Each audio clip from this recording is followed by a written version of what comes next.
Can the RayNeo Air 3S actually replace your monitor, TV or gaming screen? I've now spent 2 weeks using these display glasses for work, gaming and entertainment, and here's what I've learned. Every year I test new smart glasses, and every year the displays keep getting sharper, the designs more comfortable and the features more refined. But the changes are still small, so at what point do they truly make sense as a daily use device, or is it ready now? We're taking a look at this today with my RayNeo Air 3S full review. Join me beyond reality.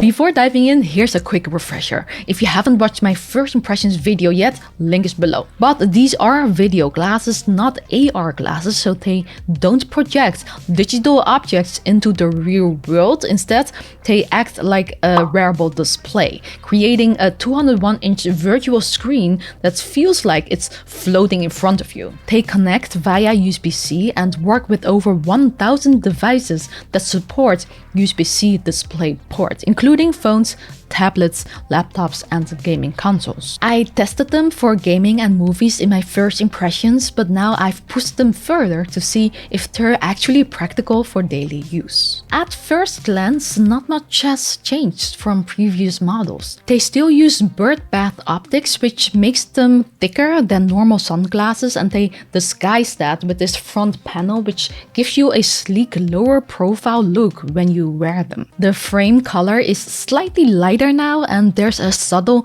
texture on the sides. Overall, it's not the perfect lightweight smart glasses yet still, but there aren't any out there yet, so I think this looks pretty clean compared to what's out there.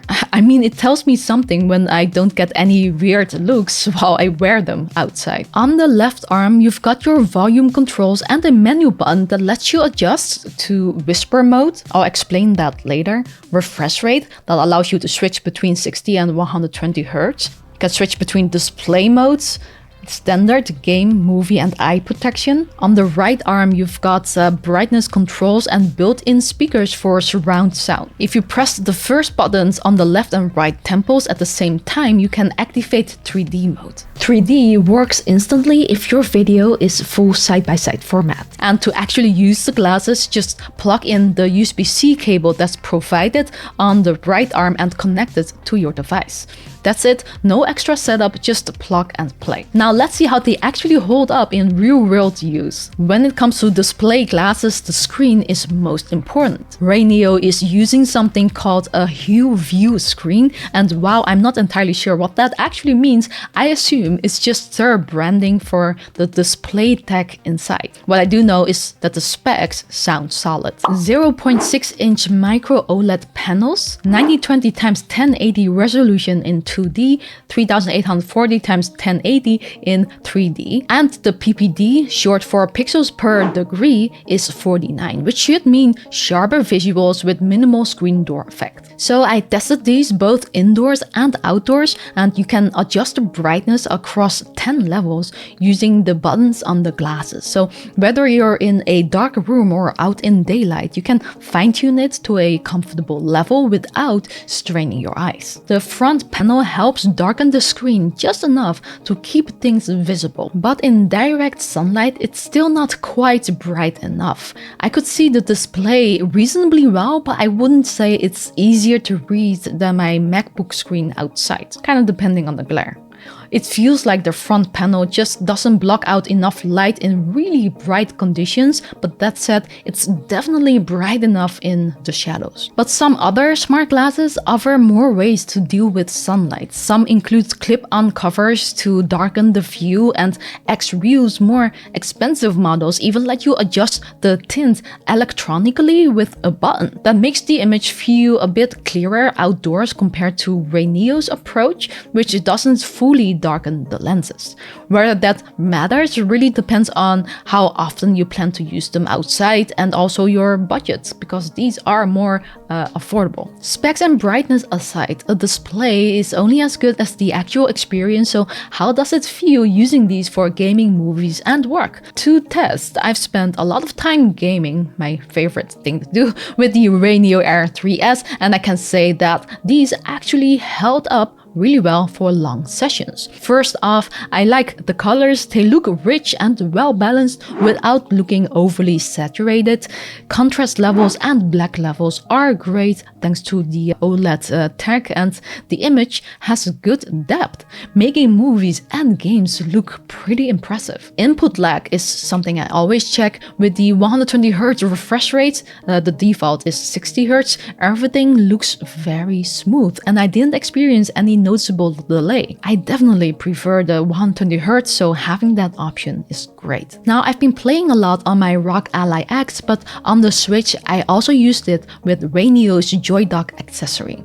This is RayNeo's official accessory for the Switch, since Nintendo made it way too difficult to connect it to an external display. Then Nintendo, I hope you fixed that with the Switch too. Anyways, if you got the Switch, I like the Joy Dock. It attaches directly to the Switch and extends battery life, which should also work with the Switch too. Here are the specs. The battery capacity is 10,000 mAh, 2 times 5,000. The weight is 282 grams, and the size is what you see right now on the screen. RayNeo claims the Joy Dock can extend playtime by up to 5 hours, and after testing, I found that to be pretty accurate. I was able to play well past the Switch's normal battery life, making it a really solid add-on for portable gaming. Now, comfort is a big deal with glasses like these, and after longer gaming sessions, I'd say the Air 3S feels just as comfortable as other display glasses I've tested.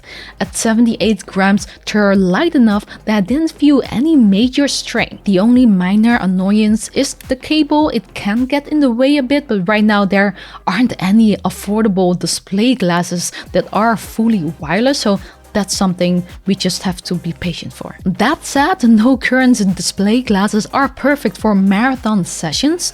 After a few hours, I did start to feel some pressure on the bridge of my nose, but it wasn't bad enough to make me want to stop playing. But yeah, you might get little marks on your nose after a while, but that's pretty common with glasses like these. RayNeo included eye protection tech to reduce flicker and blue light, which should help minimize strain during long sessions. After extended use, I didn't notice any major eye fatigue even after hours of gaming and watching movies, so that's great. Now, RayNeo markets these glasses as a personal cinema, so I wanted to test if they actually feel like a private theater or if that's just another overhyped marketing claim. And since I live next to a cinema, I figured why not compare them directly. So I actually brought the RayNeo Air 3S to the movies and tested them side by side. Yes, I was that crazy person sitting in a theater wearing smart glasses. Commitment, right? I watched a few scenes both on the theater screen and through the glasses to compare the perceived size, sharpness, and overall experience. And honestly, it's closer than you would think. A real theater screen is obviously much larger, but since the glasses sit right in front of your eyes, the illusion of size works surprisingly well. But size isn't everything. How sharp the image looks really comes down to resolution and pixel per degree, or PPD for short. The Air 3S has a 9020 x 1080p resolution in 2D and a pixel density of 49 ppd. And because the displays are so small and sit close to your eyes, that density makes everything look super sharp and detailed. Text is crisp, visuals are clean, it looks just very good. But it's definitely not as big as an IMAX screen, and you don't get the same sheer scale or presence you would feel in a real theater. Still, for something this compact and wearable, it really does deliver a solid experience. And to give you a better sense of how big it feels, I actually set up a projector on my wall to match the perceived size. Take a look. I mean, this is not bad, right? Let me know what you think down below and leave me a like if you enjoyed the video so far, especially because of my commitment to go to the cinema and all that. So the RayNeo Air 3S comes with 4 display modes. Standard movies, game and eye protection. Not all display glasses offer this, and while the differences aren't huge, I actually found myself switching modes more often than expected, depending on the content. Movie mode gives the image a warmer tone, great for films, especially for making skin tones look more natural. Standard mode leans cooler and looks a bit brighter overall. Game mode falls somewhere in between, though to be honest, it didn't add much to my gaming sessions. Eye protection mode lowers brightness and adds a soft yellow tint that's easier on the eyes, which is especially nice at night. Now, this is not a game-changing feature since the differences are subtle, but it's nice to have. The Air 3S has built-in speakers in the arms and the directional audio design works well. It sends sound straight into your ears while minimizing what others can hear. Even at louder volumes, people nearby won't catch much of it, which is awesome for privacy. Most display glasses use this tech, and the Air 3S does a solid job here too. The speakers are actually the same one as on the Air 2S, which sounded great already, so this hasn't changed. Now about whisper mode, this feature is meant to reduce sound leakage even further, so I tested it in a quiet room while lying next to my partner, and while some audio still leaks at, higher volumes, it's subtle enough not to disturb anyone. Personally, I still prefer the normal mode because it sounds fuller, but whisper mode is definitely useful in quiet environments. One thing I did notice though, while watching dialogue-heavy scenes in noisier spaces, the max volume wasn't always enough. I haven't been able to test it on a plane yet, but based on my experience in an airplane, there's a lot of more noise than normal. I think this might struggle in those kind of loud environments. That's something to keep in mind if you don't plan on using earbuds. Luckily, you can always plug in your own headphones for better isolation and volume if needed. If you're planning to watch a lot of movies but don't want to drain your phone's battery, then RayNeo's Pocket TV might be worth checking out. It's basically a tiny streaming box that runs Google TV on its own, so you don't need to plug in your phone or laptop, just connect it to the glasses and you're good to go. It's got a 6500 milliampere per hour battery, so you can watch for about 5.5 hours without charging. There's 64 gigs of storage, so you can load up offline videos with a USB or TF card. And since it's running Google TV, you can use all your usual streaming apps plus Google Assistant for voice control. I've reviewed it before with the previous RayNeo glasses. I'll link that video below in case you want to have more info. But if you travel a lot and still want to be able to use your phone at the end of the trip, it could be a nice little add-on. So, can the RayNeo Air 3S realistically replace your monitor for work? Well, that really depends on what you need. The 1920x1080 resolution is totally fine for general use, browsing, writing documents, or even watching videos. But if you're used to a higher resolution monitor, you're definitely going to notice the difference. A perceived bigger 201-inch screen at 1920x1080 resolution doesn't mean more workspace. It just makes everything look bigger. So if you're working with detailed spreadsheets, coding, or video editing, things might feel a little cramped compared to a 4K or ultra-wide display. But here's where these glasses actually make sense when you're traveling. I found them really useful outside since you don't have to deal with glare like on a laptop screen, and if you just want to lean back on the couch and get some work done, they're super comfortable for that. But what I just said is just something to keep in mind. The Air 3S is really made for mirroring one big virtual screen and doesn't support multiple virtual screens. They actually got more expensive models for that. So at home, when I have access to multiple monitors, I don't find myself reaching for these as much. Since the screen is also kinda locked on your face, it's not easy to glance between different windows like you would on a traditional setup. Now, one of the biggest concerns for smart glasses is text clarity, at least for work, and I was actually impressed here with one caveat. The image stays sharp across the entire display, which isn't always the case with other glasses. The eye box is 14 by 7 millimeters, giving you a fairly generous sweet spot, but fit still matters. On my nose, the glasses tend to sit a bit low, so I occasionally had to nudge them up to see the full screen. That part is really subjective though, so if you're considering these, definitely try them on first. If they sit well, the experience can be really great. For work, the display is sharp enough for most tasks like browsing, writing, or light productivity.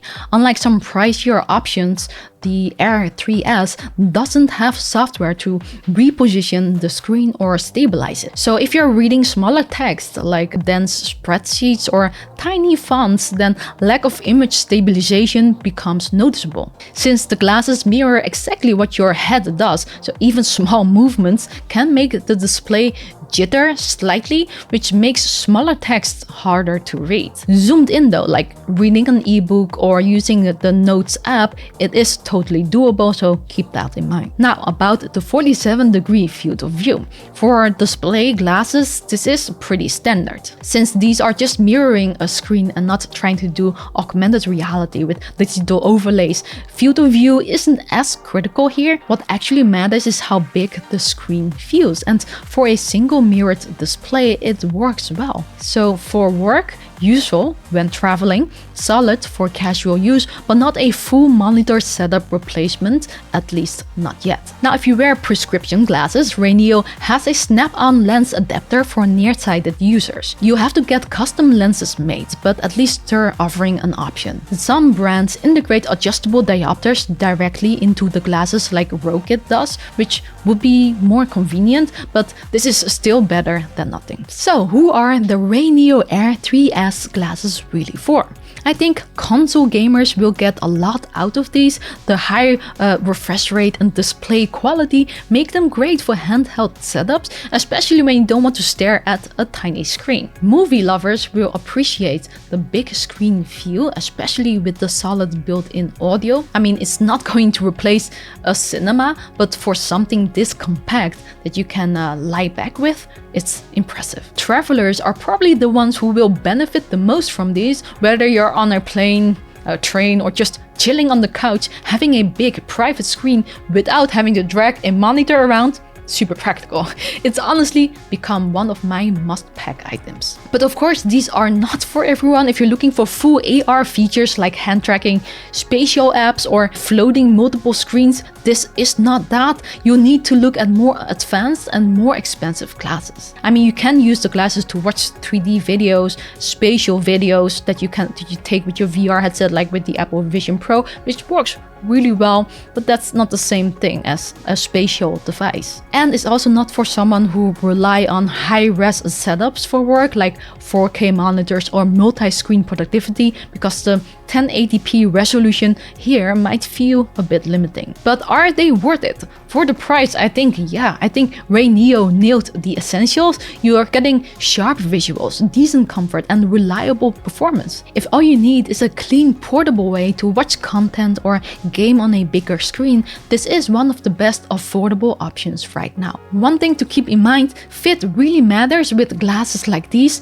If they don't sit right on your face, the image can get blurry. Since that's very subjective, try to buy from somewhere with a good return policy. But what do you think right now? Would you use glasses like these instead of a regular display? Let me know below. And if you're into smart glasses XR or just want to keep up with this tech space, hit that subscribe. I'm back now making more content in between moving, as you can see from the boxes, so I've got more coming. Love you.